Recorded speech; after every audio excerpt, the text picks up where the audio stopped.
साथियों, कैसे हैं आप लोग। आशा करता हूं कि आप लोग ठीक होंगे। आज आप लोगों के सामने नया वीडियो लेकर मैं हाजिर हूं। वो है लोकतंत्र।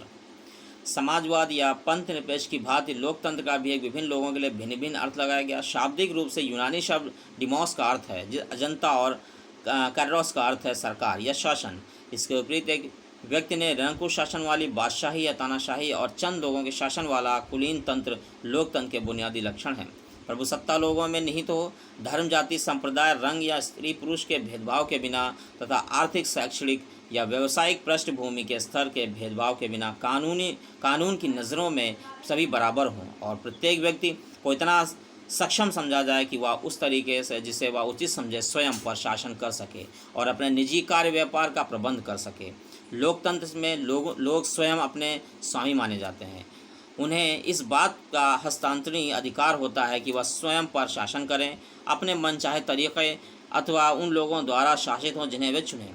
लोकतंत्र इस तथ्य को भी स्वीकार करता है कि अनादिकाल में मनुष्य सत्ता तथा सर्वोच्चता के लिए एक दूसरे के साथ संघर्ष करता था। लोकतंत्र संघर्ष का अपेक्षाकृत अधिक सभ्य तरीका प्रस्तुत करने का प्रयास करता है। यह सशक्त संघर्ष के तरीकों के स्थान पर विचार विमर्श, समझाने बुझाने के तरीकों को प्रस्तुत करता है। करतूसों की पेटी का स्थान मत पेटी लेती है।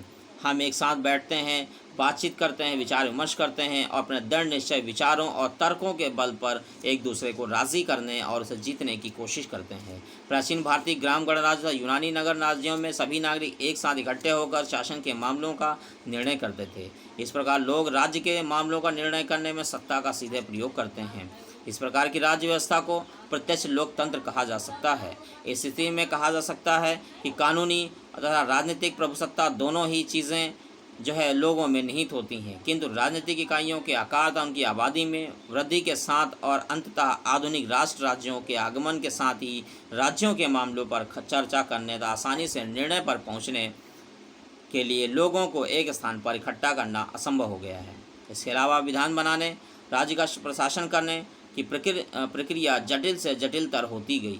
इसलिए जल्द ही प्रत्यक्ष लोकतंत्र की सभी प्रकार की या विश्व भर में वस्तुतः समाप्त हो गई। अलबत्ता स्विट्ज़रलैंड के कुछ प्रदेश ऐसे बच गए जहां छोटे छोटे प्रश्नों जैसे क्या स्कूल बृहस्पतिवार को बंद होने चाहिए या क्या ब्रेड की कीमत बढ़ाई जानी चाहिए आदि का निर्णय अभी भी आम जनता द्वारा जनमत द्वारा किया जाता है। आदि महत्वपूर्ण अंतर्राष्ट्रीय मामलों में संबंध में कुछ स्थानों पर जनमत संग्रह कराया जा सकता है। इसके अलावा कुछ देश जैसे फ्रांस, आयरलैंड, जापान और स्विट्ज़रलैंड के संविधान में ऐसे प्रावधान रखे गए जिनके अंतर्गत संविधान संशोधन के लिए जनमत संग्रह की व्यवस्था की गई।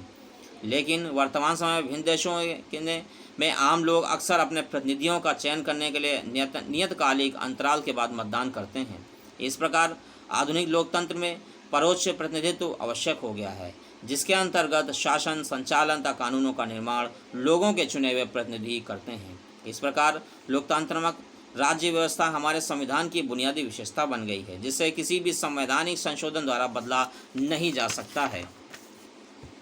किंतु लोकतंत्र के अनेक रूपांतर हैं जिन्हें समान रूप से प्रातिनिधिक तथा उचित माना जा सकता है।